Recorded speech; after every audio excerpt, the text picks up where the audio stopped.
देखिए ये जो पीडीएफ है ये आपकी हेल्प करने वाला है टॉप करने के लिए, ये आपकी हेल्प करने वाला है पास होने के लिए, और ये आपकी हेल्प करने वाला है एवरेज पर्सन के लिए या फर्स्ट डिवीजन में आने के लिए। ठीक है, तीनों बात क्यों बताई मैंने कि कुछ बच्चों को डर है कि मैं फेल नहीं हो जाऊँ, तो उसके लिए ये एक नाव की तरह काम करेगा। ठीक है, आपको उस पार लेके जाएगा जिधर सफलता है। ठीक, और उन बच्चों के लिए जो लगभग किनारे पे हैं कि ऐसा नहीं हो कि कुछ सवाल ऐसा छूट जाए और मैं एक ही सवाल छूटने पर फेल हो जाऊं, या कुछ ऐसा क्या याद करूं कि परीक्षा में समय कम है और बर्डन ज़्यादा है, तो क्या याद करें कि हम अच्छे से किनारे लग जाएं। तो ये पूरा जो है मटेरियल, स्टडी मटेरियल, ये तुम्हारे लिए है। और जो टॉप करने वाले हैं वो ये सोच रहे होंगे कि क्या मतलब ऐसा कुछ नहीं छूट जाए जिससे हमारा नुकसान हो जाए, तो उनके लिए भी ये सहयोग के लिए है। ठीक है, 75/75 के लिए हम तैयारी कर रहे हैं। भी अच्छे से पढ़ेंगे तो बिल्कुल ही लक्ष्य प्राप्त करेंगे। तो यहाँ पर हम देखें कि चैप्टर वाइज मैंने यहाँ पर एक्सप्लेन किया है, इसमें सारी चीज़ें डाली हैं और पिछले वर्षों में पूछे गए क्वेश्चन भी इसमें हैं और इम्पोर्टेंट क्वेश्चन जो आ सकते हैं वो भी हैं, और सही विकल्प, सही आंसर, रिक्त स्थान वगैरह सारी चीज़ें यहाँ पर आपको मिलेगी। ठीक है, इंग्लिश मीडियम वालों के लिए थोड़ा सा है डिफिकल्ट कि क्वेश्चंस आप समझ लेना तो समझ में आ जाएगा कौन सा क्वेश्चन है, नंबर से पता चल जाएगा। ठीक है क्या वास्तव में। तो चैप्टर वाइज हम यहाँ देखने वाले हैं। तो सबसे पहले चैप्टर 1 में से क्या क्या आने वाला है, चैप्टर 1 का नाम है वास्तविक संख्या, जिसमें से आपको क्या आने वाला है, अंकगणित की आधारभूत प्रमेय। ठीक है, अंकगणित की आधारभूत प्रमेय आपको याद है सभी को, है ना। और अपरिमेय संख्याओं का या पुनर्भ्रमण या सारांश। ठीक है, समरी मैंने आपको लिखवाई थी, पूरे साल भर समरी पे जोर दिया हमने। क्यों दिया है, क्योंकि अपने ऑब्जेक्टिव यहाँ से बनता है। कितने नंबर का चैप्टर है, 6 नंबर का चैप्टर है। ठीक है, 6 नंबर का चैप्टर है, ऑब्जेक्टिव बनेंगे और क्वेश्चन बनेंगे, 2-2 नंबर के बन जाए, 3 नंबर के बन जाए।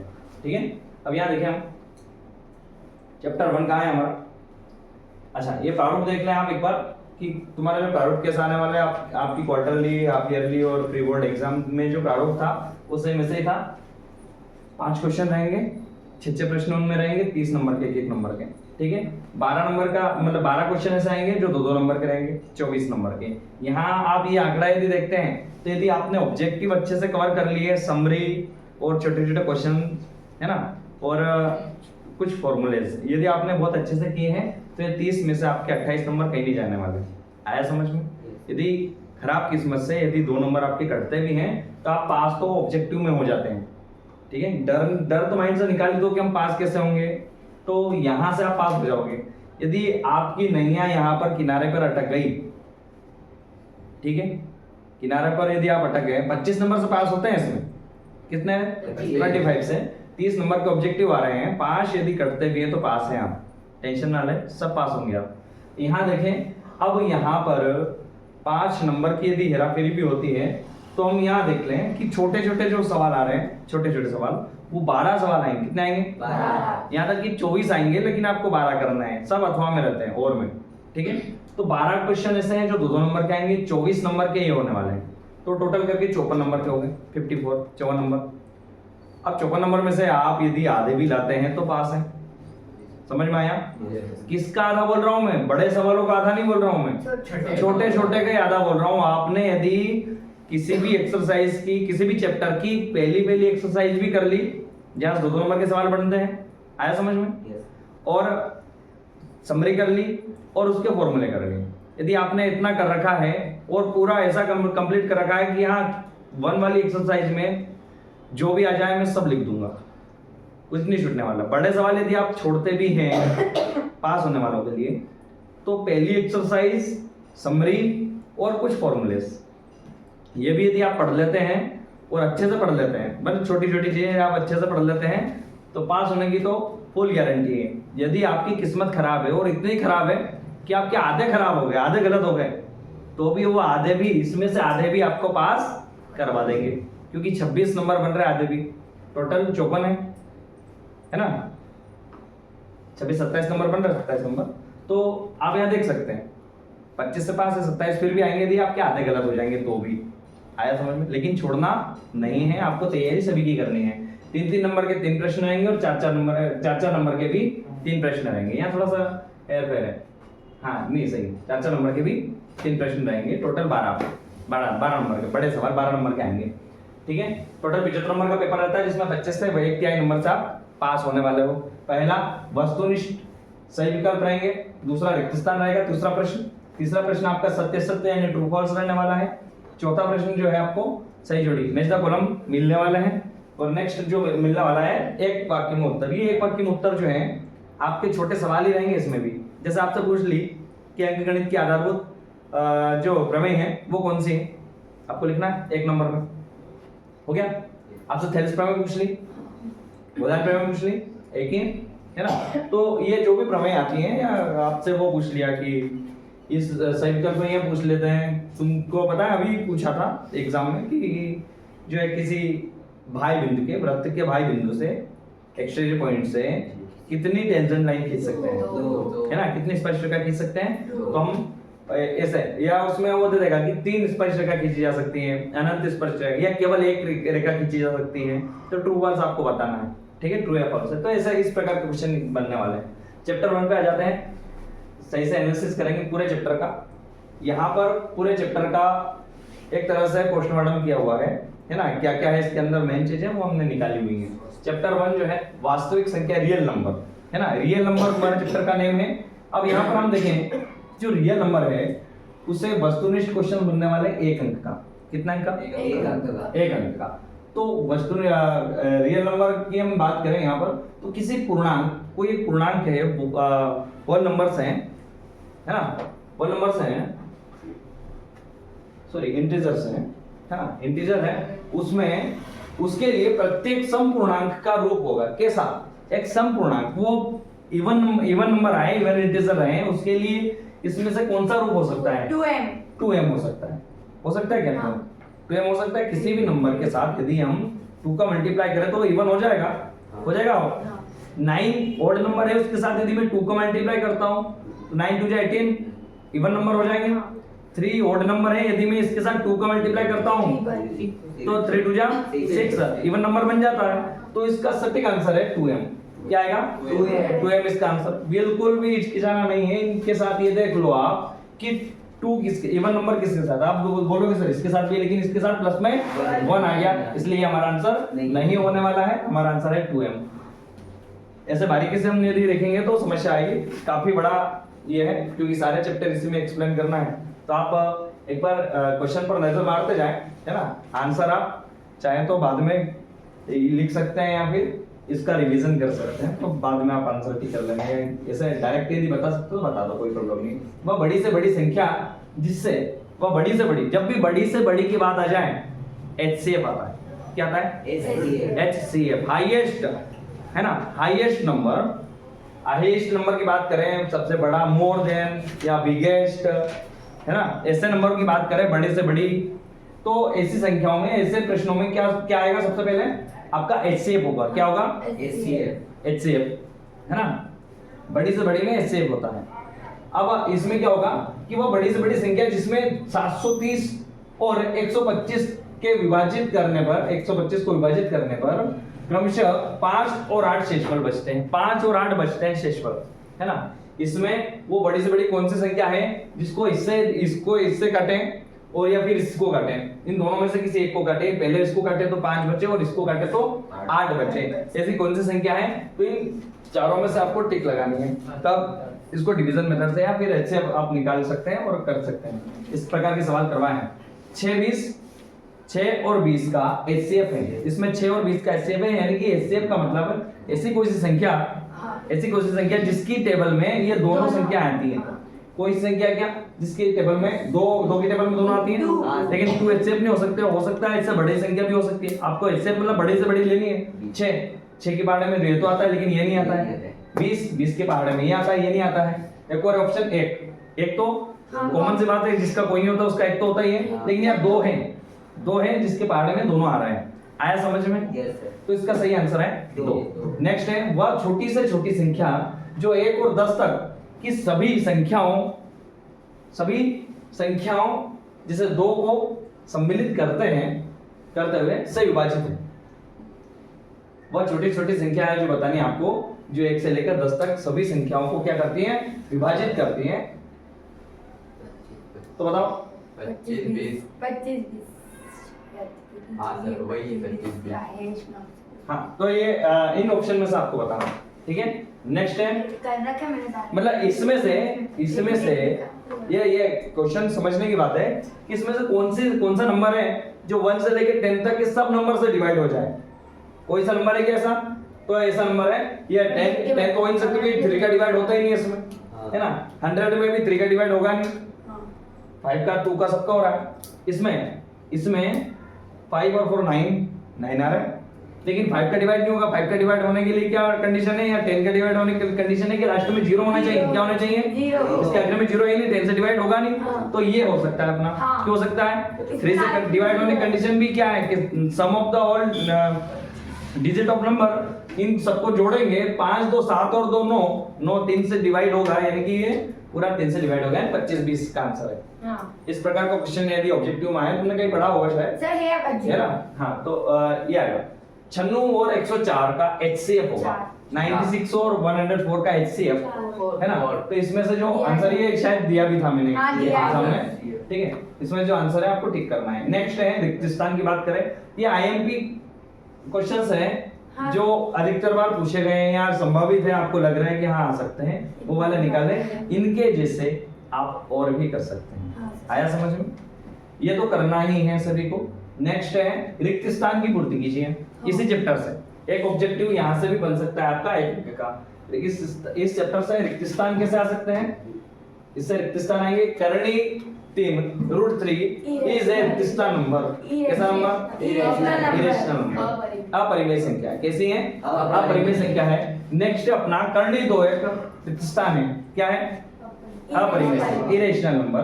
नेक्स्ट है HCF।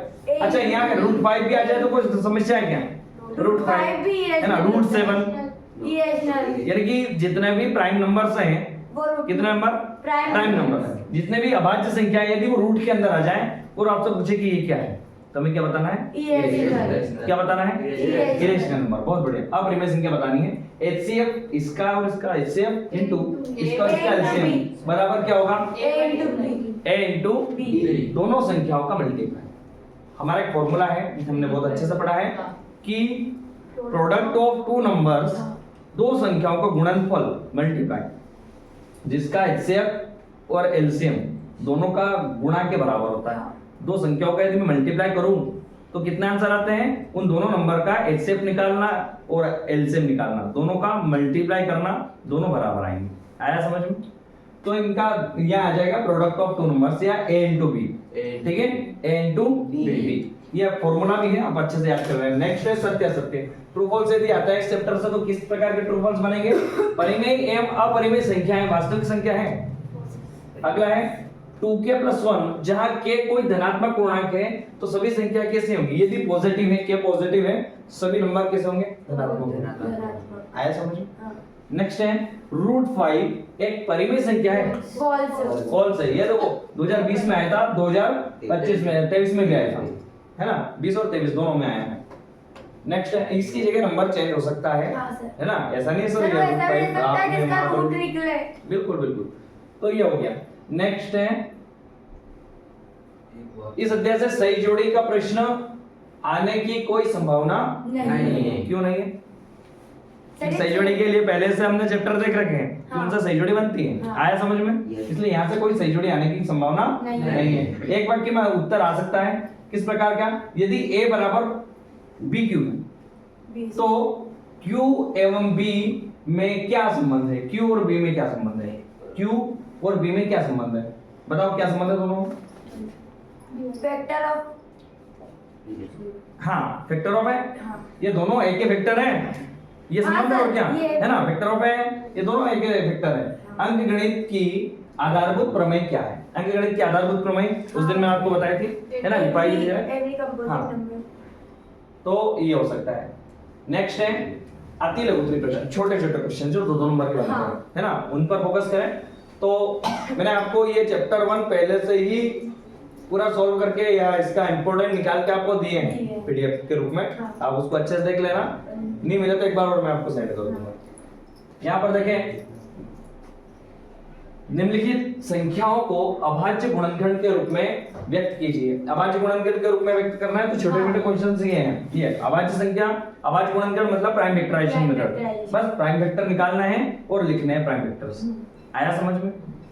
140 का बहुत बार आया है। हाँ सर। ये वेरी इंपॉर्टेंट है। देखो 2023 में पूछा, 24 में पूछा, 25 में पूछा, तो 26 में देखो कंटिन्यू आ रहा है, 23, 24, 25 हो सकता है इसके पीछे 26 भी लिखा जाए, और यदि नहीं आया तो ये आ सकता है। हाँ।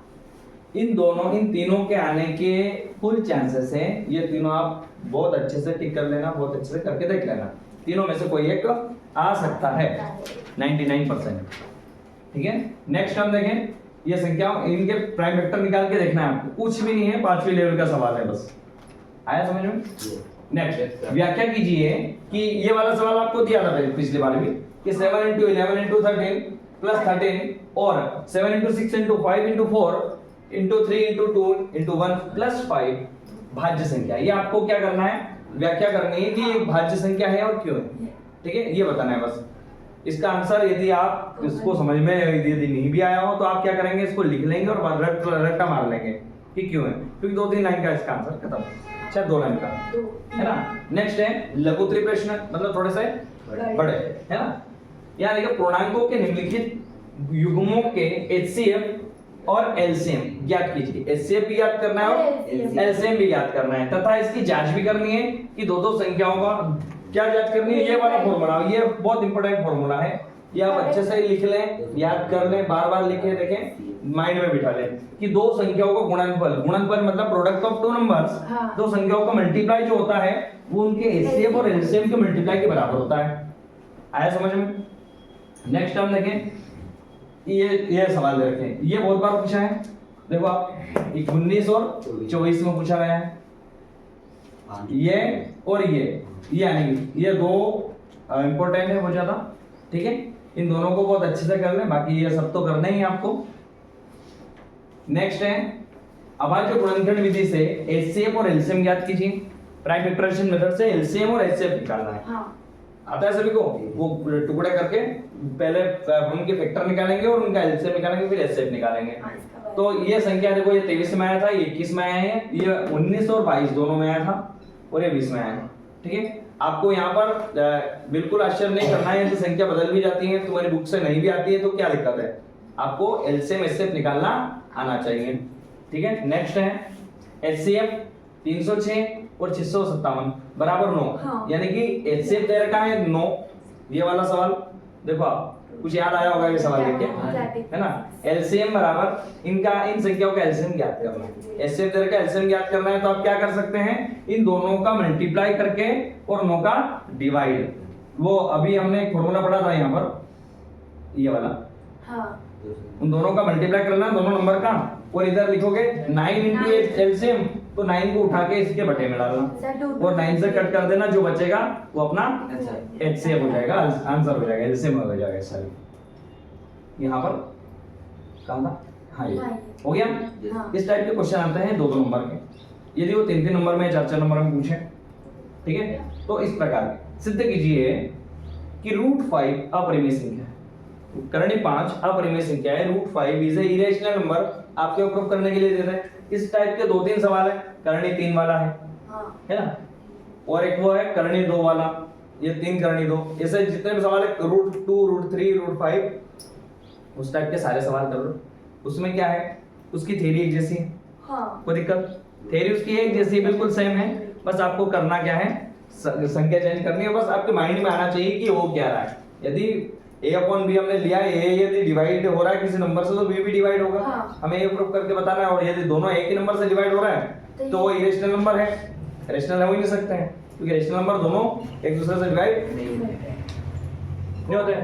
यहाँ देखें हम, ये हो गया चैप्टर 1 हमारा फिनिश।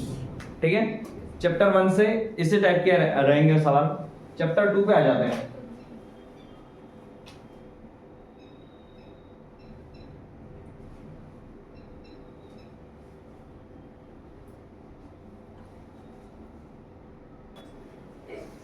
चैप्टर 2 बहुपद। चैप्टर 2 क्या है, बहुपद। अब चैप्टर 2 में वस्तुनिष्ठ प्रश्न जो है, अच्छा ये बहुपद कितने नंबर का है बताओ जल्दी से। चैप्टर 2 5 नंबर का, कितने नंबर का? 5 नंबर का। अब बहुपद में क्या है, 5 नंबर का है ना? हाँ सर। हाँ 5 नंबर का ही है। तो द्विघात बहुपद एक दे रखा है कि शून्यकों का योगफल क्या होता है। योगफल मतलब एक फॉर्मूला एक तरह से, है ना? Sum of zeros. Sum of zeros का फॉर्मूला क्या होता है इन सब में से? आपको डाउट नहीं हो जाए इन दोनों को देखकर, ठीक है? ये ध्यान रखना, माइनस बी अपॉन ए। माइनस बी अपॉन ए इसका सही आंसर है, तो ये आपको टिक लगाना, माइनस बी अपॉन ए। कभी इतने भावुक हो जाते हैं हम कि इतना सरल क्वेश्चन और जल्दी जल्दी से हम टिक लगा देते हैं, या फिर बी अपॉन ए ये वाला टिक लगा देते हैं। बिल्कुल भी यहाँ पर लेटरली नहीं करनी है, भावुकता थोड़ी कम रखें, मन को स्थिर रखें, सही से जवाब दे माइनस बी अपॉन ए। नेक्स्ट है यहाँ पर, यदि इसका आंसर भी यहाँ दे रखा है माइनस बी अपॉन ए। यहाँ पर क्वेश्चन द्विघात बहुपद दे रखा है कि शून्य अल्फा और बीटा है, कितना है? अल्फा भी है और बीटा भी है, तो अल्फा इंटू बीटा का मान क्या होगा? Alpha into beta C upon A। देखो यहाँ पर ये आपको घुमाने के लिए दे दिया, है ना? यहाँ पर आपको बीटा को है। घुमाने के लिए, आपको कोई काम नहीं है, आपको आपसे पूछा गया है कि अल्फा इंटू बीटा का मान क्या है, आप अल्फा इंटू बीटा बताएंगे। क्या होता है alpha into beta? C upon A। C upon Minus C भी, C upon A। C upon A, only C upon A, ये सही आंसर इसका। हाँ। आया समझ में? नेक्स्ट क्वेश्चन है, बहुपद दे रखा है x square minus 3। Plus minus root 3। ये शून्यक होंगे, कितने शून्यक होंगे? प्लस माइनस रूट 3 मतलब प्लस। इसका शून्यक कौन सा है? मतलब देखो ये माइनस एक्स स्क्वायर है, ये माइनस का 3 इक्वल के उधर जाएंगे, ट्रांसपोजिंग किया हमने, पक्षांतरण कर दिया तो प्लस का हो जाएगा। हाँ। यहाँ से स्क्वायर हटेगा तो उधर रूट के अंदर आ जाएगा, लेकिन प्लस माइनस दो साइन आएंगे तो प्लस माइनस रूट 3, तो प्लस माइनस रूट 3 हमारा सही आंसर है। आया समझ में? नेक्स्ट, क्योंकि प्लस माइनस रूट 3 क्यों आया?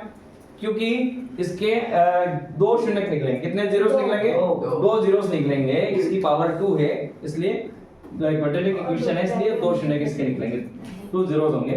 त्रिघात बहुपद के कितने शून्यक हो सकते हैं? त्रिघात, 3 घात वाली के नाम से बता। पॉलिनॉमियल है ना, तो 3 शून्यक होंगे। कितने शून्यक? 3 शून्यक होंगे।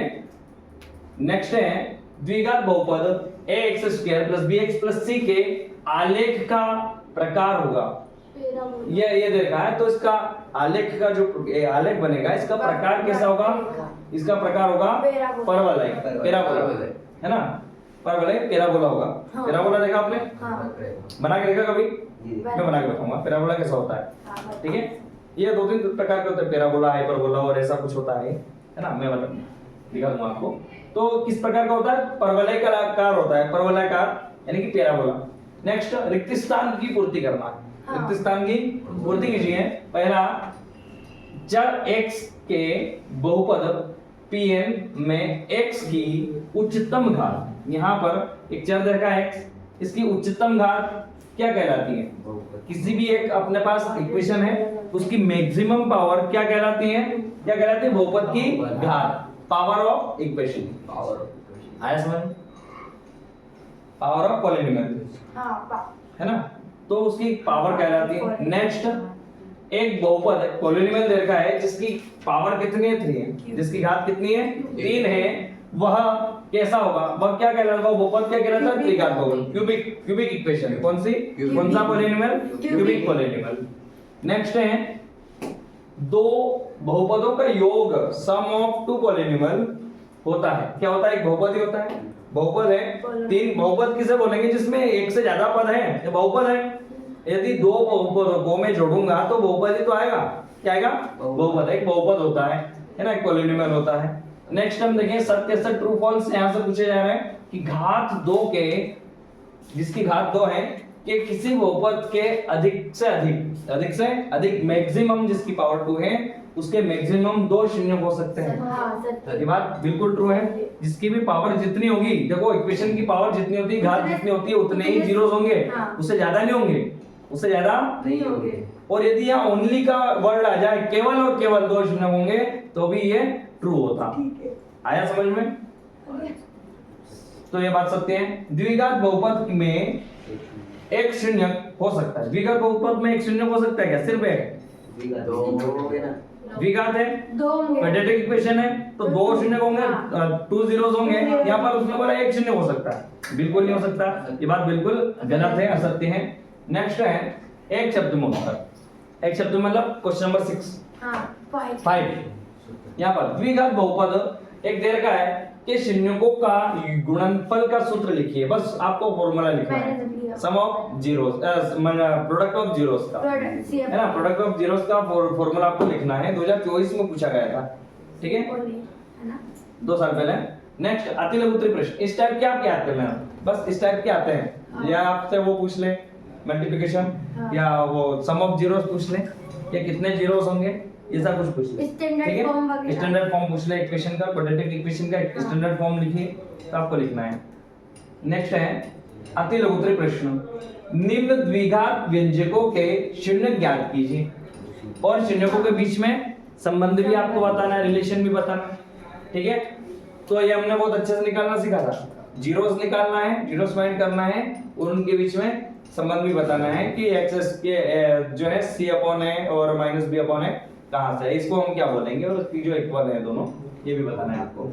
यहाँ पर दो तीन एक सवाल करके x square minus 2x minus 8। अब इसको देखें, एक्सप्लेन कर देता हूं मैं। X square minus 2x minus 8 को मैं क्या करूंगा, सबसे पहले ब्रेक करूंगा, क्या करूंगा, ब्रेक करूंगा, तोड़ूंगा, और तोड़ने पर क्या मिलता है, ये गुणनखंड विधि से हम इसको कर रहे हैं, है ना, वेक्टराइजेशन मेथड से। इस -2 को मैंने इस प्रकार तोड़ा है कि जोड़ो तो वापस माइनस के 2x आ जाए, और मल्टीप्लाई करूं तो माइनस माइनस प्लस का 8x स्क्वायर आ जाए। हाँ। तो ऐसा करने के लिए मुझे क्या चाहिए, सॉरी माइनस का 8 आ जाए, तो इसके लिए क्या करना चाहिए, माइनस के 4 2 जा 8 होता है ना, तो बड़ा नंबर माइनस का होगा, क्यों होगा, क्योंकि हमारा जो जोड़ने वाला मामला है वो माइनस में है ना, तो माइनस के 4x प्लस 2x, ये आगे पीछे भी लिख सकते हैं, कोई दिक्कत नहीं, 2x माइनस 4x ऐसा लिख सकते हैं। अब देखो यहाँ पर दो के पेयर बनाए मैंने, इस वाले ग्रुप से क्या कॉमन है, x कॉमन है, x माइनस 4 बचेगा, यहाँ भी 2 कॉमन यदि लेते हैं तो x माइनस 4 बचता है। अब यहाँ से मैं x माइनस 4 एक ही बार, दोनों बार कंबाइन है, कॉमन है, तो मैं एक बार लिखूंगा, जो ब्रैकेट के बाहर रखे हुए नंबर उनको समेट कर एक ब्रैकेट में रख देंगे, यहाँ से x प्लस 2। अब होगा क्या यहाँ पर x बराबर 4, ये सभी के बराबर में जीरोस है, क्योंकि हम जीरोस निकाल रहे हैं, है ना, जीरोस फाइंड कर रहे हैं, तो यहाँ से हम बराबर में जीरोस लेके आएंगे। अब x बराबर कितना हो जाएगा, माइनस का 4 उधर जाएगा तो प्लस का 4 हो जाएगा, यहाँ पर x बराबर क्या हो जाएगा, माइनस प्लस का 2 उधर जाएगा तो माइनस का, ये दो शून्य का हमारे निकल गए हैं, 2 जीरोस निकल गए हैं। अब हमें क्या करना है, इसके 2 शून्य पता चल गया, 4 और माइनस 2।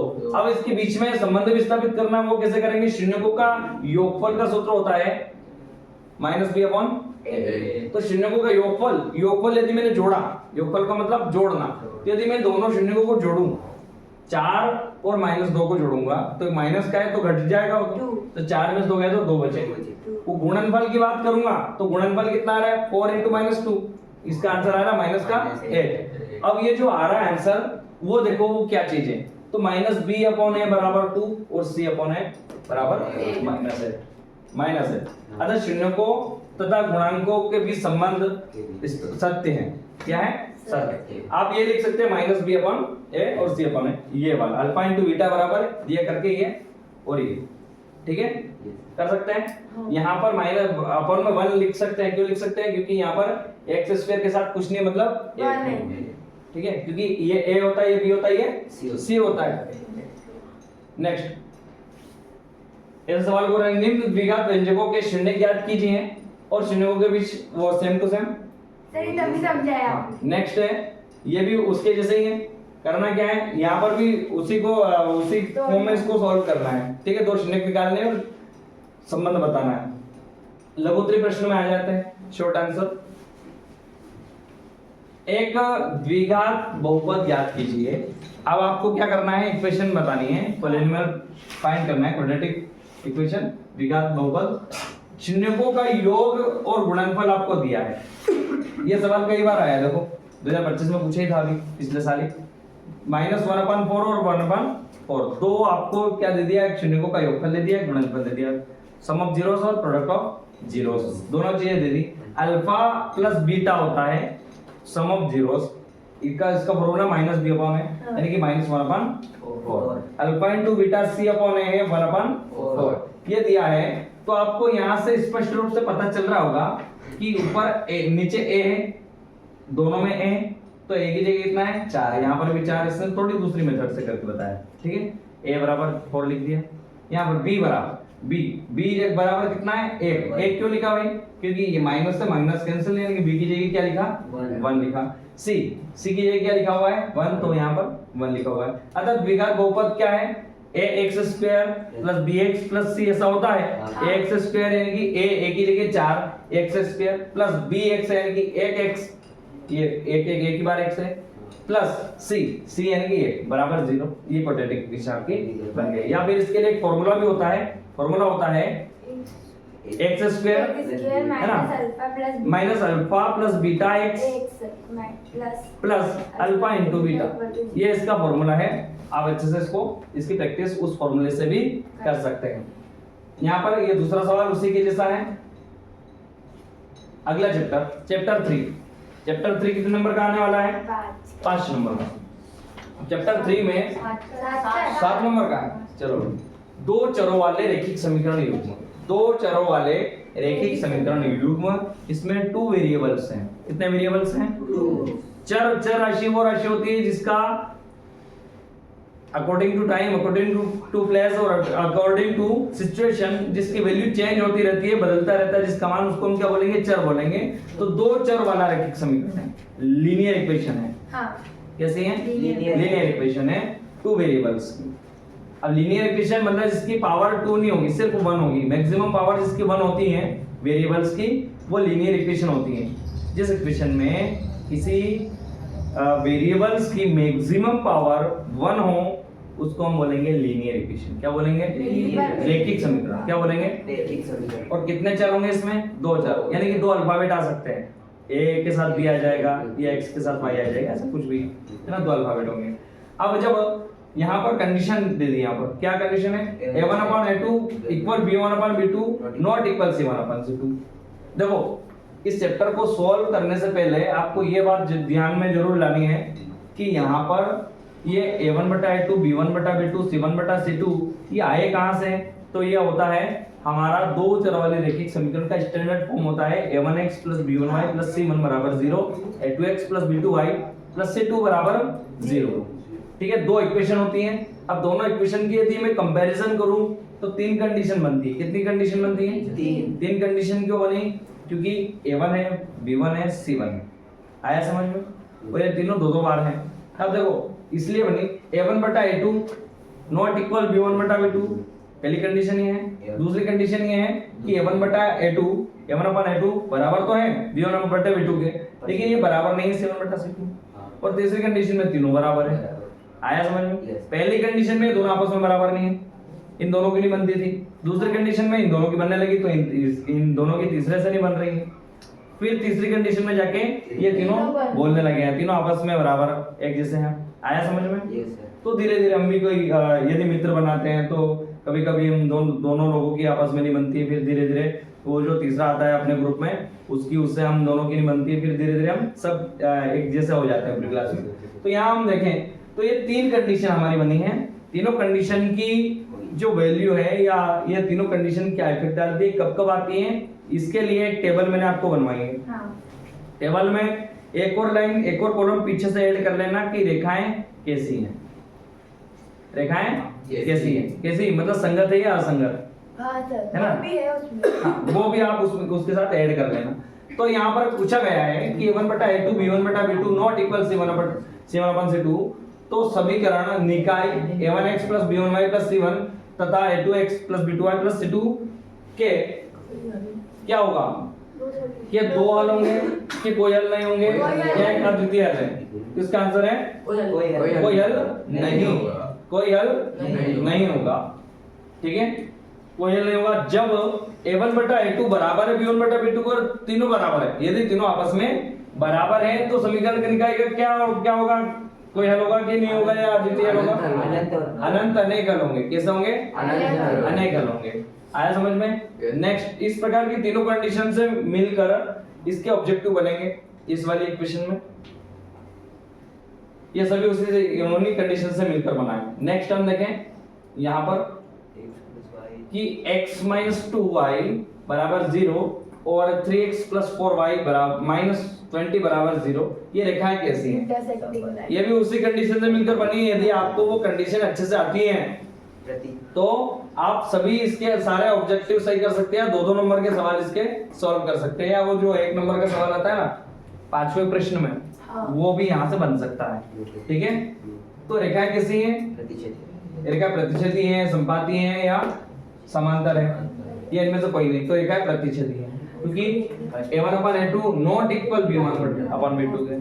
ठीक है, यहाँ से कंडीशन बदल रही है, 1/3 हो जाएगा, ये क्या हो जाएगा माइनस का 1/2 हो जाएगा, 2 से 1 कटेगा, 2 × 2 2 × 4 माइनस का 1/2, और ये 1/3, तो दोनों इक्वल नहीं है। जैसे इक्वल नहीं है तो हम यहाँ बता देंगे कि ये प्रतिच्छेदी होंगी, क्योंकि इंटरसेक्टिंग लाइन होगी। इंटरसेक्टिंग लाइन क्या होती है, कब बनती है? जिसका है का यूनिक सॉल्यूशन हो, हाँ। है ना, एक यूनिक सॉल्यूशन हो जाएगा।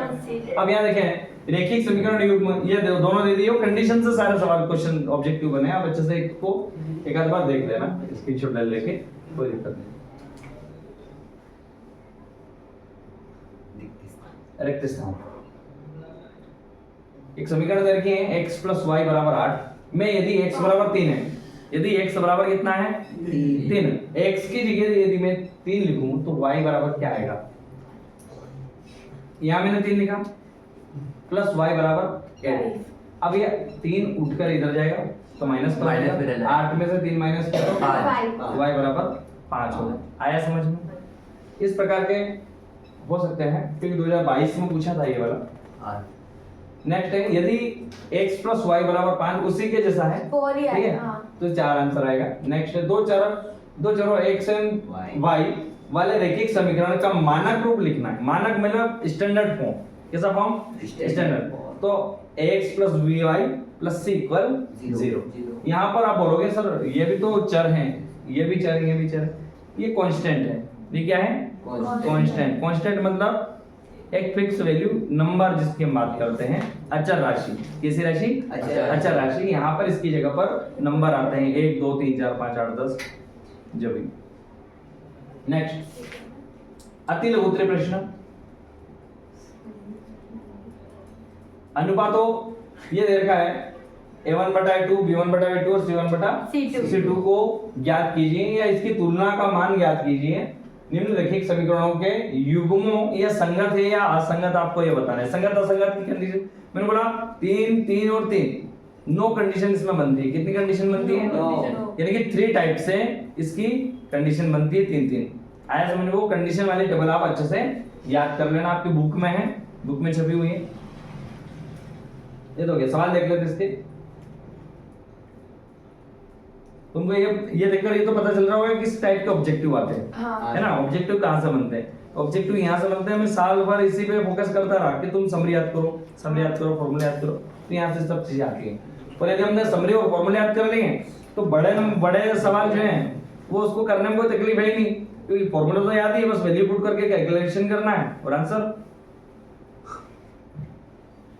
यहाँ पर हम देखें, ये तो हो गया हमारा क्वेश्चन है ये वाला कि a1/a2 b1/b2 और c1/c2 के अनुपात ज्ञात कीजिए। मतलब रेशियो बताना है आपको। और ये बताना है कि बताइए कि ये संगत है या असंगत है। एक सवाल दे दिया आपको, a1/a2 क्या कैलकुलेशन कर लिया कि a1/a2 कितना है 5/7, b1/b2 यानी 2 से मैंने कट किया, 2 2 4 2 3 -2/3, ये -2/3, और ये c1/c2 यानी कि ये। अब क्या, अब इसकी कंपैरिजन करनी है, क्या बराबर है क्या? ये दोनों आपस में बराबर नहीं है, और ये जैसे ये बराबर नहीं है आपको आगे बढ़ना ही नहीं है। आपको यही लिख देना कि 1/a2 नॉट इक्वल b1/b2। अतः समीकरण के कैसे हल होंगे? इंटरसेक्टिंग करेंगे और सॉल्यूशन कितना होंगे? ओनली वन सॉल्यूशन, है ना। एक का यूनिक सॉल्यूशन होगा, एक का अद्वितीय हल होगा। ठीक है, अब चाहे तो आप इसको आगे, यदि वो बोले कि आगे हल कीजिए तो हल करना है, नहीं तो आपको वहीं छोड़ देना है 2 नंबर में आता है तो।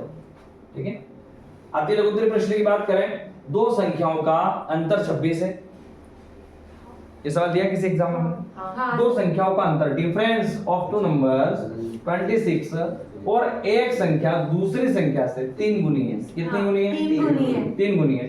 तो सबसे पहले हम क्या मान लेंगे? माना एक संख्या क्या है? x। क्या मान लिया?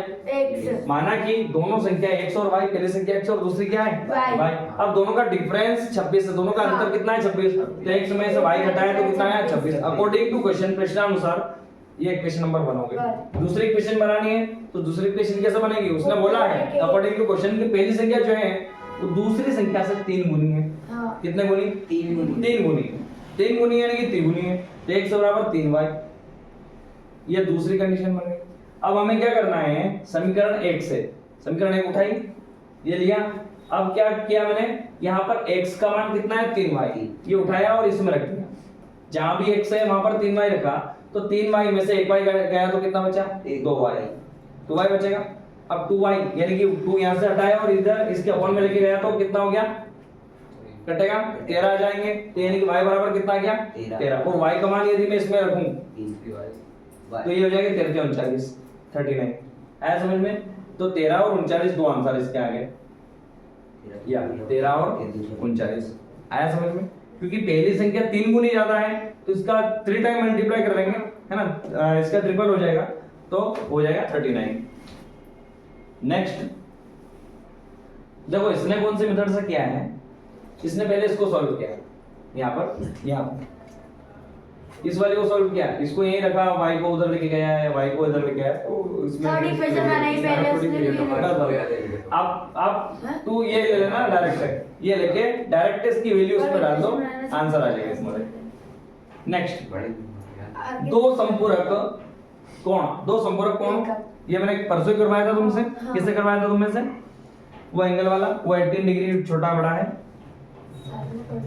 तुम में से या शायद उससे करवाया होगा अनुष्का से। ये वाला सवाल करवाया था परसों में बाहर। ठीक, तो दो संपूरक कोणों में बड़ा कोण छोटे कोण से 18 डिग्री ज्यादा है। अब संपूरक कोण जो होते हैं वो 180 डिग्री के होते हैं। हाँ। कितना डिग्री का? 180। तो माना वो दो कोण, एक तो x है और दूसरा y है, तो x प्लस y दोनों को जोड़ा। उसने नहीं बोला कि 180 डिग्री होता है, लेकिन उसने ये बोला है कि दोनों संपूरक कोण है। कैसे है? संपूरक मतलब सप्लीमेंट्री एंगल।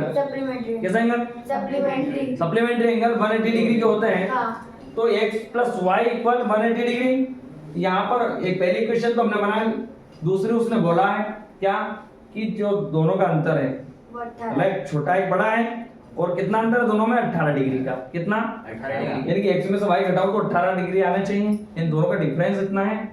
यानी कि मैं बोलूं कि दो लड़के हैं और एक दोनों की उम्र का अंतर कितना? 2 है, तो मैं ऑब्वियसली बताऊंगा कि 2 साल का अंतर है, कि पहले की उम्र में से दूसरे की उम्र यदि घटाता हूं तो दो आंसर आएंगे। तो यहाँ पर भी दोनों का अंतर यदि 18 है तो x माइनस y बराबर 18 है। या फिर उसने अंतर की बात नहीं करी, उसने बोला कि ये 18 डिग्री बड़ा है मतलब अंतर ही तो है इतना, है ना? अंतर है यानी कि दोनों का डिफरेंस जो है 18 है। ये दूसरी इक्वेशन बन गई। नेक्स्ट, इसको हल करें तो कोई सी भी इक्वेशन उठाई, जैसे 2x सर इसने अलग किया था। हाँ, कोई थोड़ा सा डिफरेंस टाइप से कर दिया है, कोई दिक्कत नहीं। देखो यहाँ वही मेथड है, विलोपन विधि, है ना? एलिमिनेशन मेथड से कर दिया, इसको कट कर दिया। यहाँ पर क्या आएगा? ये भी इसको कट कर दिया उसने इसको कट कर दिया, ये दोनों को 2x मान लिया। ठीक है, ये 2x हो गया, घटा दिया बस डायरेक्ट इसमें से, तो 2x जोड़ा, इसको ये कट गया और इन दोनों को जोड़ देंगे। आया समझ में? इसने जोड़ दिया। एलिमिनेशन मेथड में दोनों कर सकते हैं। इन दोनों को प्लस किया तो 2x आया, ये इसमें से माइनस हो गया 0। ठीक है, y प्लस माइनस y तो 0 हो जाएगा। 180 और 18 जोड़ेंगे तो 198 में। अब 2 यहाँ से उठाया, इधर अपॉन में चला जाएगा, बट्टे में चला जाएगा, 95 हो गया, 2 का गुणा में था, इधर आ जाएगा, बट्टे में हो जाएगा। 2 से 198 घटे कितना है? 99। ठीक है, अब 99 है तो x की वैल्यू आ गई हमारे पास 99, तो इसकी वैल्यू किसी एक इक्वेशन में रख देंगे तो आंसर आ जाएगा y की वैल्यू और 81। इसका आंसर 99 और 81 दो आंसर हमारे पास आ चुके हैं। आया समझ में? इस टाइप से हम कर सकते हैं। अब नेक्स्ट, यदि किसी भिन्न के अंश और हर, इस प्रकार का सवाल भी उसी में, हाँ सर। है ना? तो ये वाला क्वेश्चन आप अच्छे से देख लें। हाँ, और टिक लगा के इसको मतलब चैप्टर वाइज पकड़ेंगे और सारे सवाल सॉल्व करते जाएंगे। इस टाइप के सारे सवाल करना नहीं, इसमें जो आया वो तो कर ही लेना। ठीक है, इस पीडीएफ के सारे सवाल कर लेना। सेम है। नेक्स्ट, अगला प्रश्न ये है,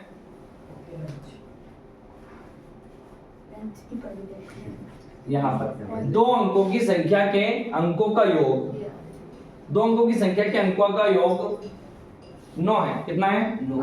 9 है। इस संख्या का 9 गुना संख्या के अंकों को पलटने से बड़ी संख्या का 2 गुना। इस संख्या का जो 9 गुना है वो इस संख्या के अंकों को यदि मैं पलट दूं तो उसका डबल हो जाएगा, दुगना हो जाएगा, 20 हो जाएगा। तो वह संख्या ज्ञात कीजिए। तो इसके लिए आपको एक संख्या माननी पड़ेगी, इकाई और दहाई 2 अंक मानने पड़ेंगे एक ही संख्या के, और उनको पलटकर और इस प्रकार से आप इसको सॉल्व कर सकते हैं।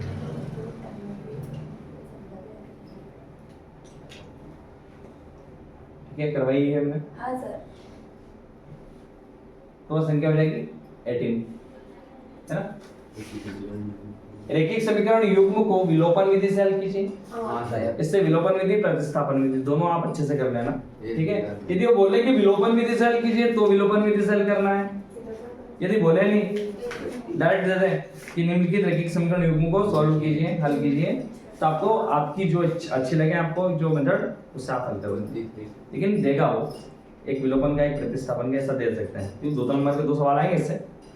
ठीक है, और 2 ऑब्जेक्टिव, 4 नंबर का एक आएगा, 4 का आएगा, एक 4 का और 2 ऑब्जेक्टिव, और एक कुछ भी हो सकता है तो। कोई हो सकता है। 5 संतरे और 3 सेब का मूल्य। हाँ।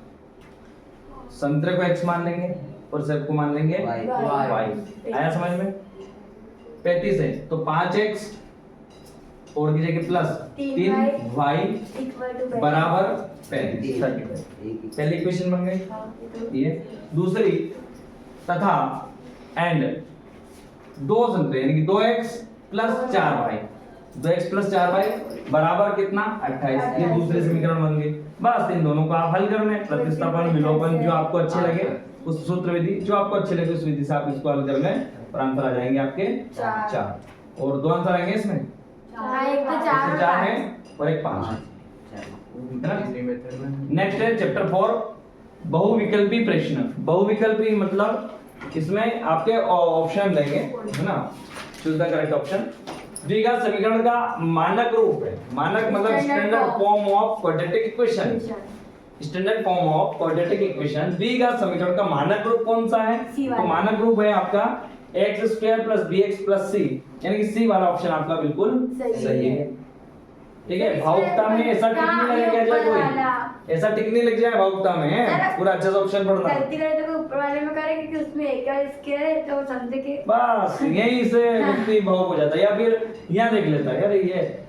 ठीक है, तो आप देखें सी वाला इसका बिल्कुल सही ऑप्शन है। नेक्स्ट देखें द्विघात समीकरण x² + bx + c = 0 ये दे रखा है, क्वाड्रेटिक इक्वेशन आपकी। अब इसमें कोई मूल वास्तविक नहीं होते, कोई भी मूल वास्तविक नहीं है। यदि कब नॉट रियल, जब इसका रूट जो है नॉट रियल होंगे, कब नहीं होते हैं? कब नहीं होते? जब ये 0 से भी छोटा हो, डिस्क्राइब 0 है ना। इसका जो आंसर आए ये डिस्क्रिमिनेशन जो है डी, है ना, वो क्या हो? 0 से भी छोटा हो, यानी कि उससे ज्यादा बड़ा 0 हो जाए, मतलब 0 से छोटा हो जाए।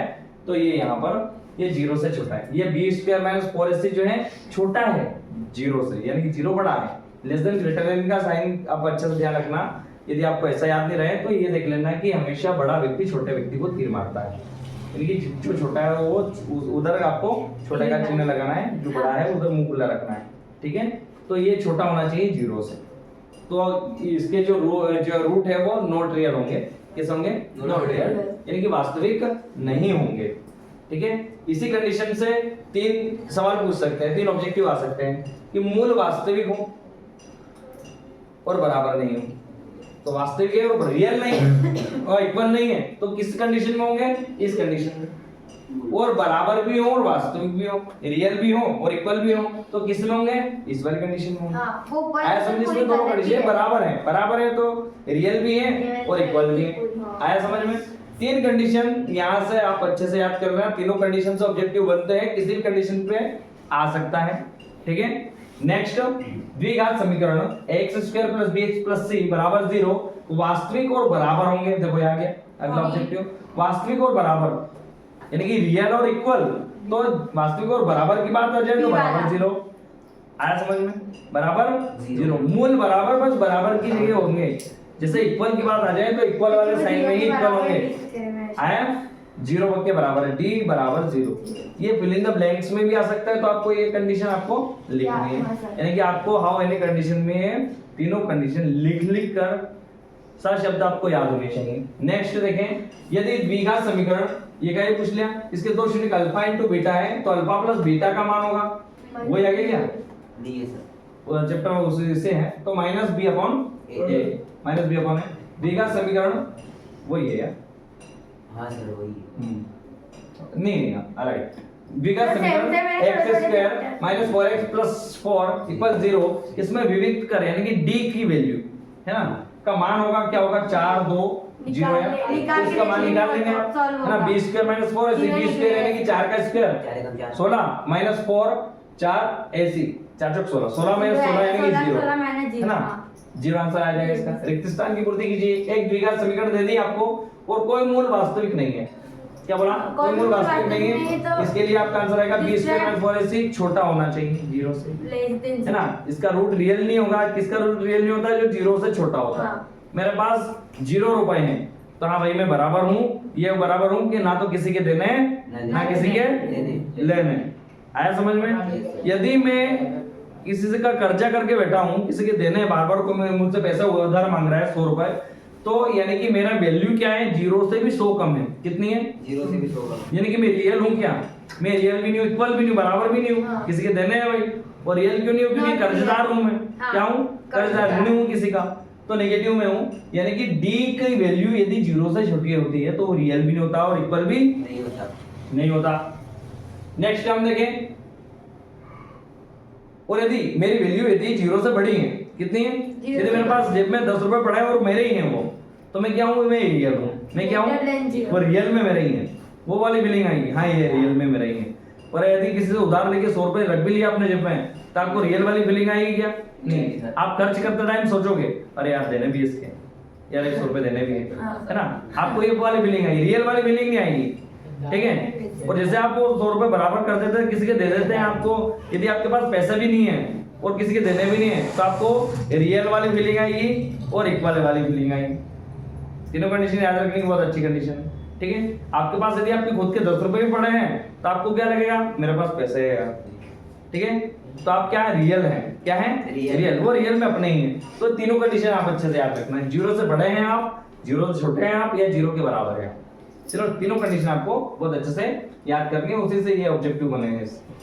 अब यहाँ देखें हम कि द्विघात समीकरण x² + bx + c को हल करते समय जो सूत्र विधि का हम यूज करते हैं वो कौन सा है, तो वो है x बराबर क्या है, x बराबर minus b plus minus root के अंदर है, under the root b² - 4ac upon में 2a।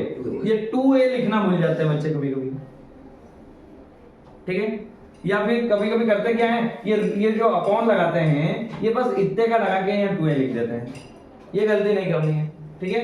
तो ये प्लस माइनस यहाँ लगाना ना भूले, कुछ बच्चों को डाउट रहता है प्लस माइनस यहाँ लगा देते हैं, सिर्फ माइनस यहाँ कर देते हैं, बिल्कुल नहीं। ये आपको ये अच्छे से करना है, 2-3 बार लिख के देख लो, minus b plus minus root के अंदर b² - 4ac / 2a। सर एक मिनट, इसका सेकंड वाला फिलिंग लाइन बताओ, सेकंड वाला फिल इन द ब्लैंक्स, ये वाला, हां इसमें क्या है, इसका विविक्त कर d निकालना है, क्या निकालना है, d b² - 4ac, b² यानी कि 2 का स्क्वायर कितना होता है 4 माइनस हां 4 2² - 4ac, 4 का मल्टीप्लाई इसमें भी और इसमें भी, अच्छा इन दोनों का मल्टीप्लाई हुआ तो ये से ये कट गया, हां 4 बचा बस इसके साथ, तो 4 वो है और ये प्लस 4 ये है, b² यानी 4 - 4, 4 में 4 माइनस होगा क्या होगा 0। आया समझ?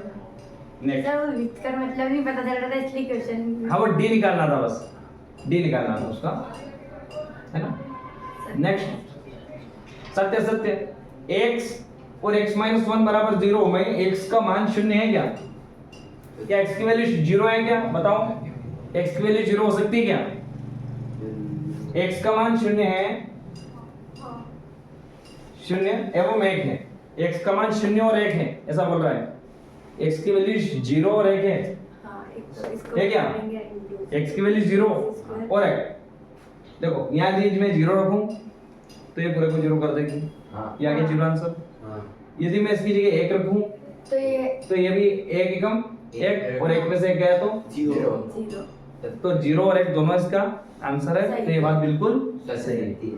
आपको क्या करना है, वो वैल्यू तुरंत रख रख के देख लो, 0 आ जाना चाहिए, उसको वैल्यू बंद रख के देख लो, 0 आ जाना चाहिए। ये बात सही है, तो लिख नहीं सकते हैं। ठीक है, नेक्स्ट एक शब्द वाक्य में अंतर दिए, एक शब्द है एक वाक्य में आंसर। क्वेश्चन नंबर 5 का है ये।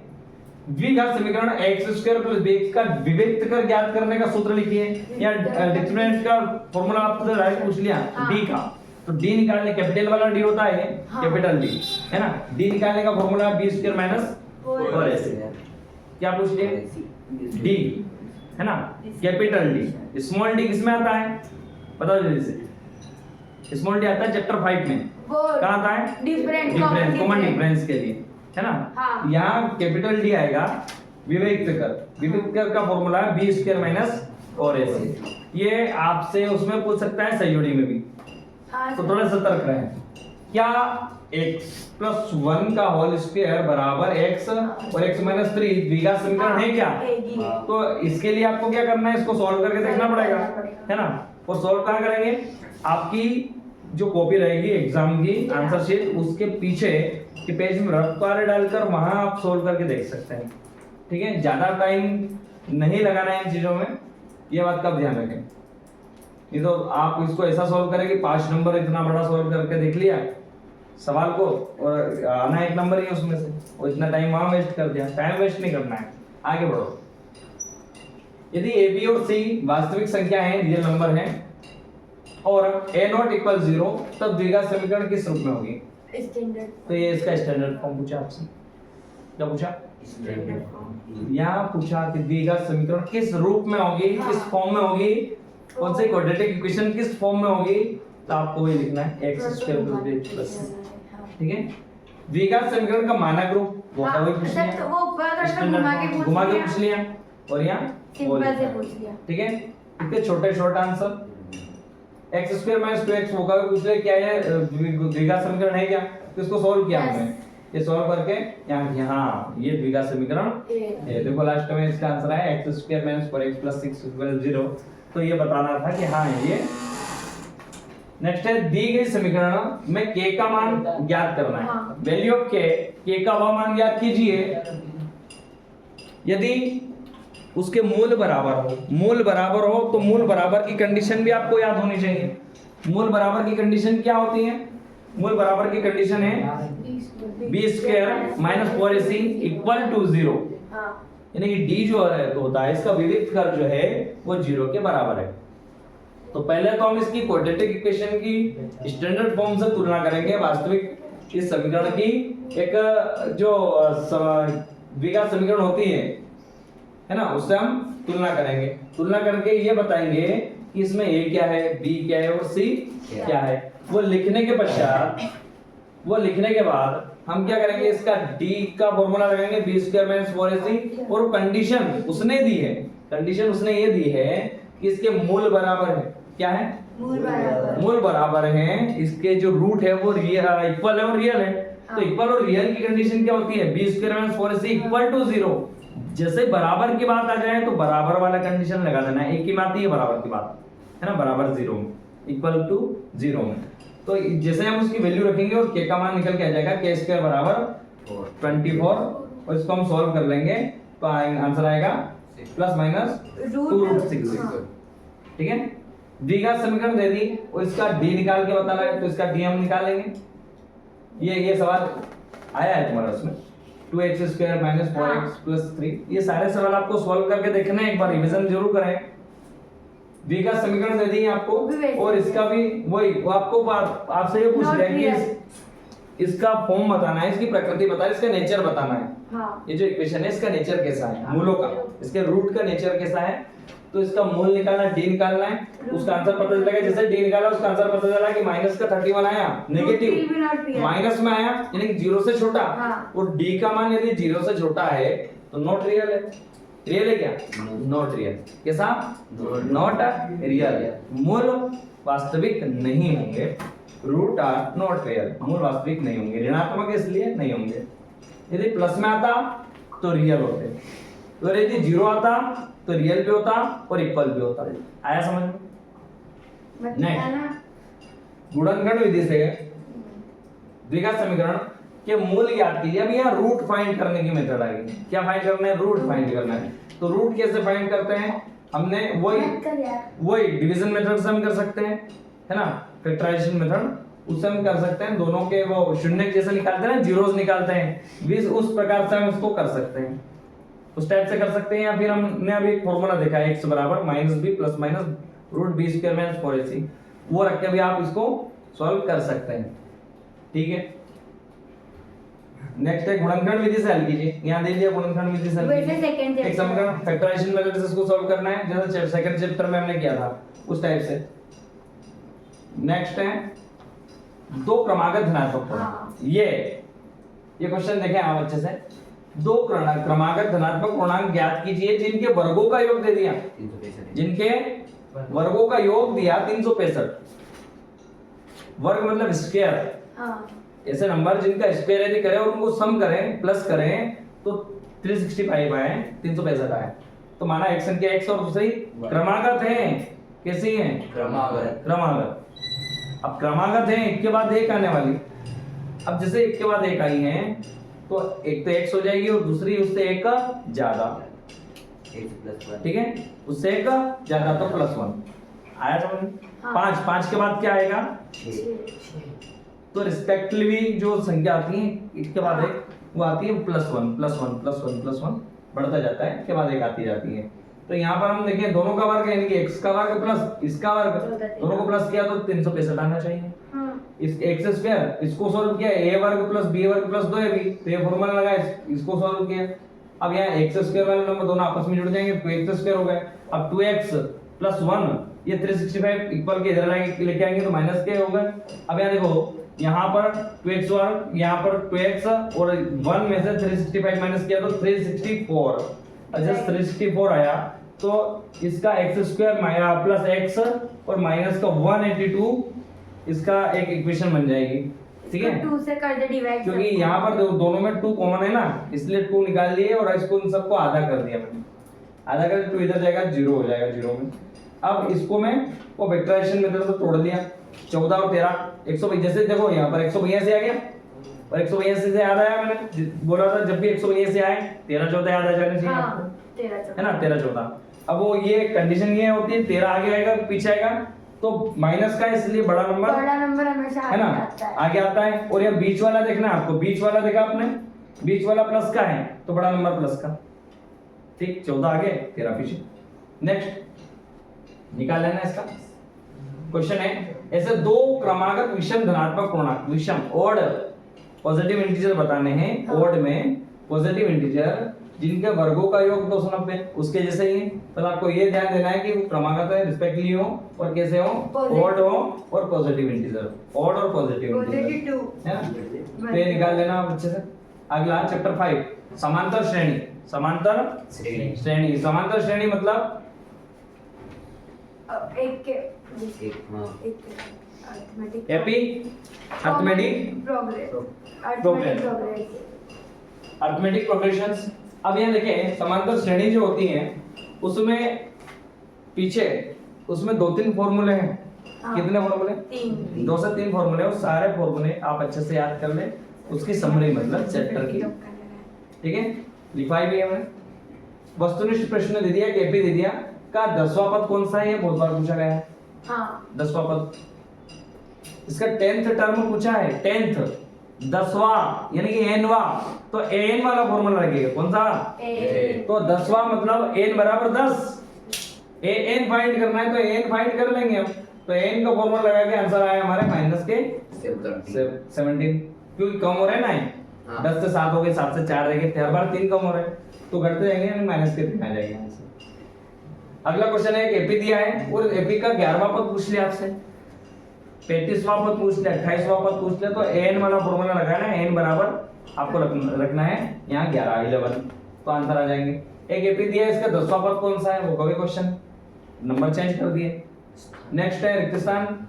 देखो इस टाइप से ऑब्जेक्टिव आता है, आपको ये जो है सही विकल्प आपको ध्यान देना है किस टाइप से हमें करना है। नेक्स्ट है एक आइडिया मिल जाएगा आपको कि किस टाइप से हमें यहाँ नंबर यदि एपी चेंज कर देता तो आपको निकाल लेंगे।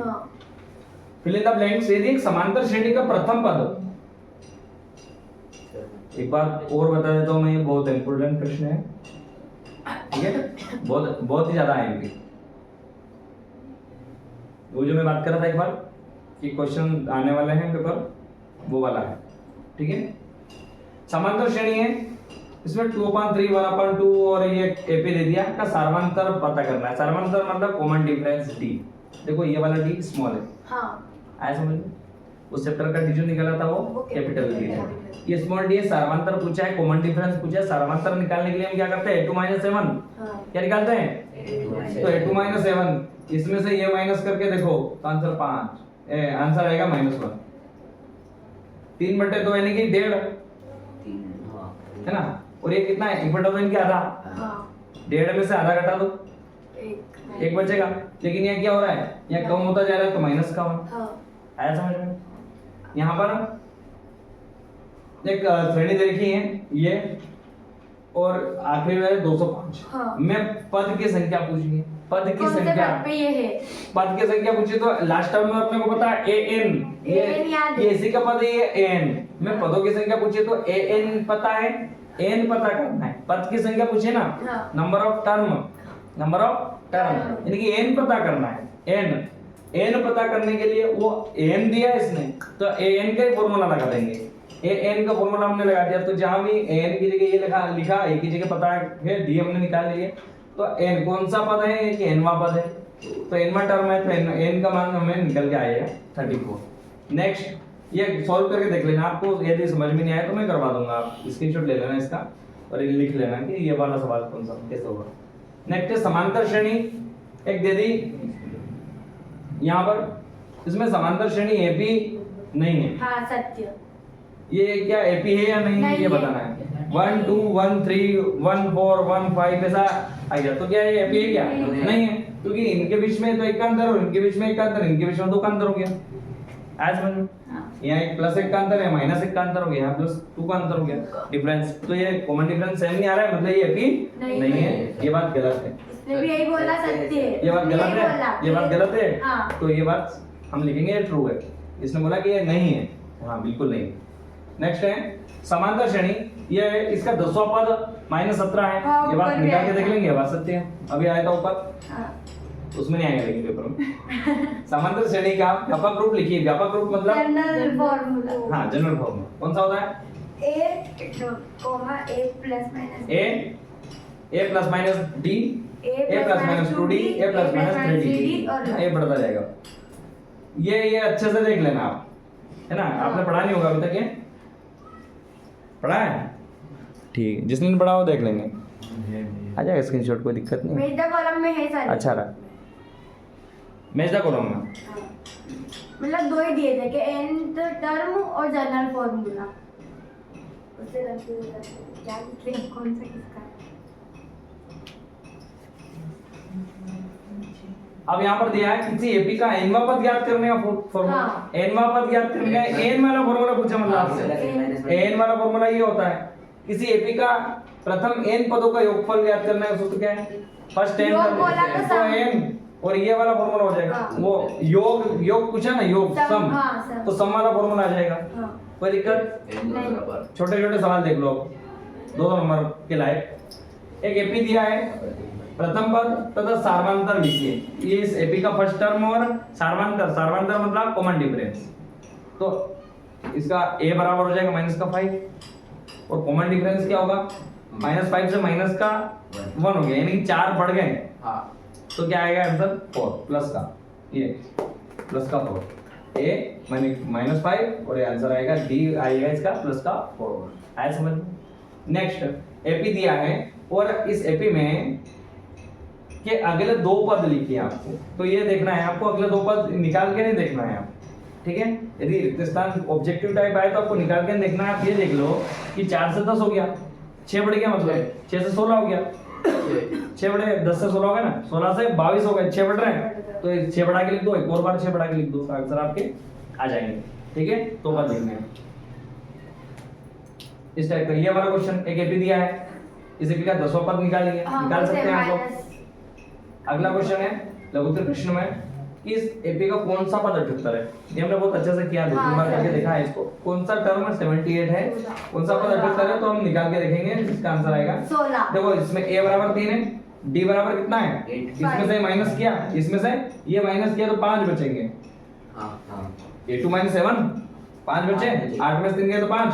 और an पहले से दिया है, कौन सा पद 78 है, तो nवां पद 78 है, तो an बराबर 78, an निकालना है तो an का फॉर्मूला लगाया a plus n minus 1d, an की जगह 78 प्लस 3 और n माइनस 1 इन n माइनस 1 d की जगह 5, ये 5 ये 3 उधर जाएंगे तो माइनस हो जाएंगे, 75 5 से डिवाइड हो जाएंगे कितनी बार में 15 बार में, और ये 5 उधर जाएंगे, ये 1 उधर जाएगा तो माइनस हो जाएगा, यानी कि आंसर आ जाएगा अपना 16। माइनस कौन हो जाएगा, प्लस का हो जाएगा 15 और 1 16। आया समझ में? हाँ। चलिए सर नहीं आया तो एक बार और आप इसका स्क्रीनशॉट ले सकते हैं, है ना, बार बार करके देखना है, लेने की जरूरत नहीं, मैंने करवाई है ना, बुक में कॉपी में देख लेना नोट्स में से। ये वाला एपी दिया है 21 18 और 15 का कौन सा पद 81 है, कौन सा पद 81 है, तो हम क्या बोलेंगे इसको एनवा पद। कौन सा पद 81 एनवा पद 81 है, तो ए एन बराबर 81। हाँ। एन निकालना है, कौन सा पद, तो एनवा पद, कौन सा पद याद करना है एनवा पद, तो एन की जगह पता करना है, तो एन बराबर 81, तो एन की वैल्यू निकल जाएगी। सेम वैसे ही है जैसा अभी ऊपर वाला सवाल हमने किया। उस एपी का 31वां पद ज्ञात कीजिए, उस एपी का 31वां पद ज्ञात कीजिए जिसका 11वां पद 38 है और 16वां पद 73। इसमें दो इक्वेशन बनेगी और आप एलिमिनेशन मेथड से या सब्स्टिट्यूशन मेथड से इसको सॉल्व कर लेंगे तो आपका आंसर है। तो एलिमिनेशन मेथड से इसने सॉल्व किया और इसका आंसर आ गया, फिर पुट कर दी वैल्यू। इसमें आंसर है। अगला क्वेश्चन है, यदि किसी एपी के तीसरे और 9वें पद, तीसरा पद है 4 और 9वां पद माइनस, क्रमशः का मतलब होता है क्रम से, तीसरा पद पहला है तो पहला पद तीसरा पद 4 है, 9वां पद -8 है, तो इसका कौन सा पद 0 होगा, कौन सा पद 0 होगा, तो हम बोलेंगे इसका nवां पद 0 होगा, an बराबर 0, an बराबर 0, तो n पता करना है, क्या पता करना है n।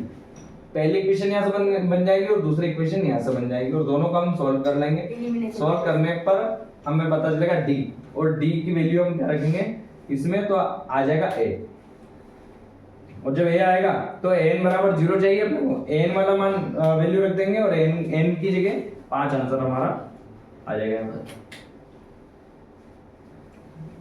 इनके बीच में 4 कितने गुण चाहिए, 4 के कितने गुण चाहिए, 10 और 250 के बीच में 4 के कितने गुण चाहिए, ये प्रश्न भी बहुत इंपॉर्टेंट है, ये 2020 में आया था। मुझे लगता है कि उसके बाद थोड़ा सा सिलेबस थोड़ा इजी हुआ है, तो ये इसके आने के चांसेस बहुत कम है ना। इसके बाद तो सिलेबस तुम्हारा थोड़ा सा इजी हुआ था 2020 के बाद। यहाँ देखें, योगफल याद कीजिए, इसका योग याद करना है, sum, find the sum of AP, इसका योग याद करना है +10, अंतिम पद कितना है इसका 10, ये एल हम इसको मान सकते हैं, लास्ट टर्म 10 है, तो ए पता चल गया, डी भी पता चल गया, इसमें से माइनस किया तो कितना बचा -2, कम हो रहा है ना, तो -2।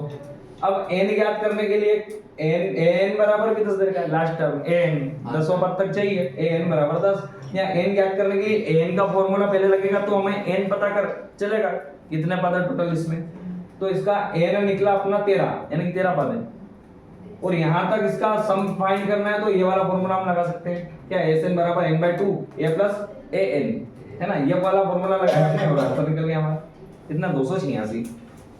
नेक्स्ट, किसी एपी का प्रथम पद 5 है और अंतिम पद 45, फर्स्ट टर्म दे दिया यानी कि a दे दिया, और अंतिम पद यानी कि लास्ट टर्म l, l भी दिया है, a भी दिया है, और योग भी दिया है 400, सम भी दे दिया 400।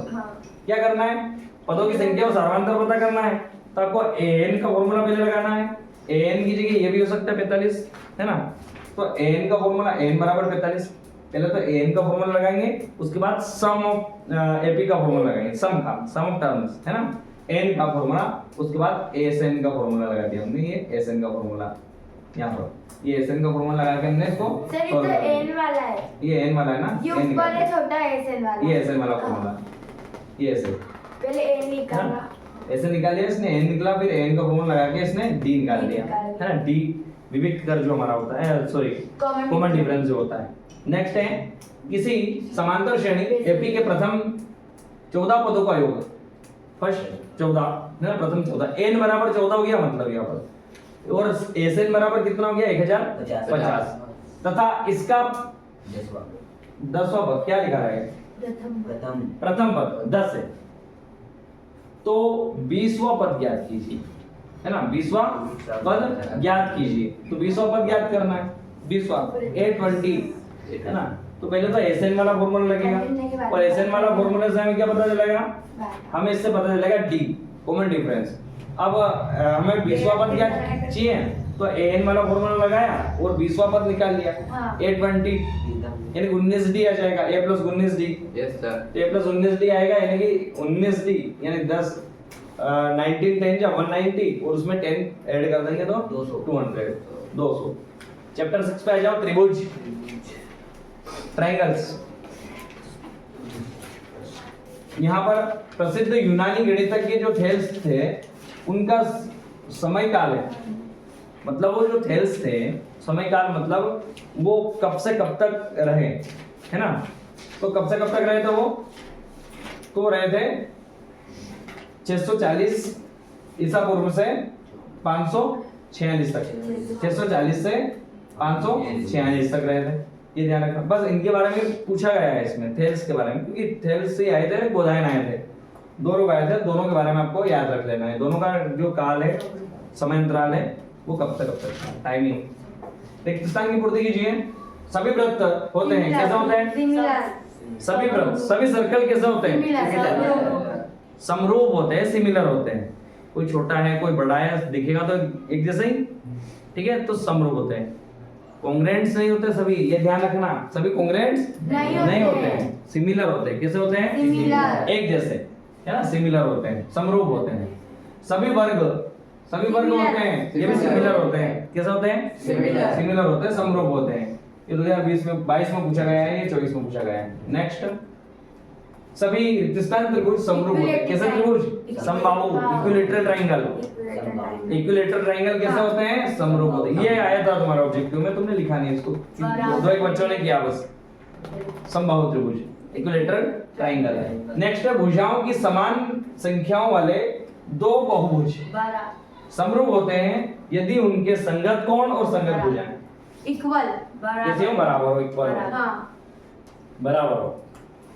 एक और सर यदि ये, हाँ यदि ये तो समानुपात है, भुजाएं जो है समानुपाती होती है ना। प्रॉपर्टी, सभी सर्वांगसम त्रिभुज होते हैं, सभी सर्वांगसम मतलब सिमिलर, कॉन्ग्रुएंट्स, सभी कॉन्ग्रुएंट्स ट्रायंगल जो है वो कैसे होते हैं, सिमिलर भी होते हैं। कॉन्ग्रुएंट्स तो हाँ, तो है, congruent- अब वो एक जैसे ही है, हाइट उनकी सारे तो एंगल उनकी similar सभी भी साइड होंगे। है, तो सिमिलर भी होंगे, हाँ। है ना। नेक्स्ट है सत्य, सभी या दो समरूप त्रिभुजों की संगत भुजाओं समानुपाती होती है। समानुपाती मतलब इक्विलेटरल, हाँ, दो इक्विलेटरल यदि है तो वो कैसे होंगे, वो समानुपाती होती है क्या, सत्य है। समरूप त्रिभुज के क्षेत्रफल सदैव बराबर होते हैं, इनके एरिया, समरूप त्रिभुज मतलब समरूप त्रिभुज, समरूप सिमिलर ट्रायंगल्स के एरिया क्या बराबर होते हैं क्या, कोई छोटा होता है, कोई बड़ा होता है, किसी का एरिया कम है, किसी का एरिया ज्यादा है, तो ये बात सही नहीं है, असत्य है ना। सभी वर्ग समरूप होते हैं, सत्य है। तो इस टाइप से ये एक फॉर्मूला पूछ लिया हाँ। है ना, समरूप का। त्रिभुज का लेंथ इनटू ब्रेड्थ वाला। और एक शब्द में उत्तर, दो त्रिभुजों के समरूप होने की कोई कंडीशन, हाँ। एक शब्द लिखिए, तो आप लिख देना है यहाँ पर, Corresponding है ना। sides are उनके संगत कोणों के मान बराबर होते हैं, क्या होता है, उनके संगत कोणों के मान बराबर होते हैं। संगत कोण, कॉरस्पॉन्डिंग एंगल जो होते हैं, उनकी वैल्यू क्या होती है, इक्वल होती है, ठीक है। अब आधारभूत समानुपातिक प्रमेय क्या होती है, पीपीटी, थेल्स थ्योरम, है ना। पीपीटी थ्योरम हम यहाँ लिखेंगे 23, 25 और 24। 23, 24, 25 में पूछा गया है, 26 में भी आने के कोई परहेज नहीं है, इसको आ सकता है आराम से, है ना, कोई परहेज नहीं है, आ सकता है। यदि एक त्रिभुज की एक भुजा के समांतर, एक त्रिभुज की एक भुजा के समांतर कोई ऐसी लाइन खींची जाए जो दो भुजाओं को काटती हुई जाती है, प्रतिच्छेद करती जाती है, तो दोनों भुजाओं को समान अनुपात में प्रतिच्छेद करेगी। ये थेल्स प्रमेय है, ठीक है, हाँ। पीपीटी। और इसको आधारभूत अनुपातिकता समानुपातिकता प्रमेय कहते हैं। थेल्स प्रमेय भी इसी का नाम है। अति लघुत्तरीय प्रश्न की बात करें, बताइए कि इस आकृति में यहाँ पर दे दिया और ये सेम टू सेम इधर दे दिया और इसमें किसी एक का मान पूछ लिया तो क्या होगा, ठीक है? तो इसमें ट्रायंगल टेढ़ा है थोड़ा सा। यस, इस प्रकार थेल्स प्रमेय लिखकर सिद्ध कीजिए। हाँ, ये थेल्स प्रमेय का कथन है, स्क्रीनशॉट ले लेना और इसको सिद्ध करना है तो ये यहाँ का इसका प्रूफ यहाँ पर हम करेंगे, है ना? पहले डायग्राम बनाएंगे दो ट्रायंगल्स के, एक ट्रायंगल का ट्रायंगल डायग्राम बना दिया और हाँ। एक समांतर लाइन खींच दी और उसको हम यहाँ से ऐसा Show प्रूफ कर कर दिया। देंगे, है ना? उसकी रचना करेंगे ये वाला, इसको प्रूफ कर देंगे। अगला है, यदि कोई रेखा ट्रायंगल एबीसी की भुजाओं AB और AC क्रमशः D और E पर प्रतिच्छेद करती हैं तो हम इसको कैसे सॉल्व करेंगे? इसको सिद्ध करना है तो आप इसको सिद्ध करें। क्वेश्चन अच्छे से देख लेंगे आप, है ना? PDF भी मैं आपको सेंड कर दूंगा, तो टाइम नहीं आ रहा कि अपने पास, अपन ने थोड़ा सा टाइम ज्यादा ले लिया इसमें। नेक्स्ट, ये वाला प्रश्न देखें आप कि ट्रायंगल एक त्रिभुज है ABC एवं PQR, दो त्रिभुज दे रखे हैं, इसमें AB बटे RQ इतना दिया है, ये हल है इसका, है ना? ये इसका, ये देखो दो त्रिभुज दे रखे हैं। इस दी गई आकृति में कोण P का मान ज्ञात कीजिए। कोण P की वैल्यू, P कहां पर है? P एंगल P है, ये वैल्यू पता करनी है। तो ये थेल्स प्रमेय जो है पीपीटी से हो जाएगा। क्यों हो जाएगा? क्योंकि यहाँ पर हम देखेंगे कि इनकी संगत भुजाएं समानुपातिक है, संगत भुजाएं बराबर है, हाँ। स्वयं अनुपात में एक जैसे अनुपात में है तो एंगल भी बराबर होंगे। तो यहाँ पर उसका एंगल जब हम निकालते हैं तो एंगल भी निकल के आ जाएगा। दोनों एंगल जो है, तीनों angle sum of all interior angle of triangle 180 degree का होता है, उसके तीन एंगल और इसके तीन एंगल बराबर होंगे। तो ऐसा करके इसका आंसर आ जाएगा 40 डिग्री का। ये किया भी है अपन ने, है ना? अब अगला हम बाद में पढ़ लेंगे, हाँ। है ना? 1 से 6 तक हमने कर लिया। अगले दूसरे चैप्टर में हम क्या करेंगे? 7 से लेके 13 तक के सारे 14 तक के ना सारे IMP, ठीक है? आधे हो गए आधे हो गए।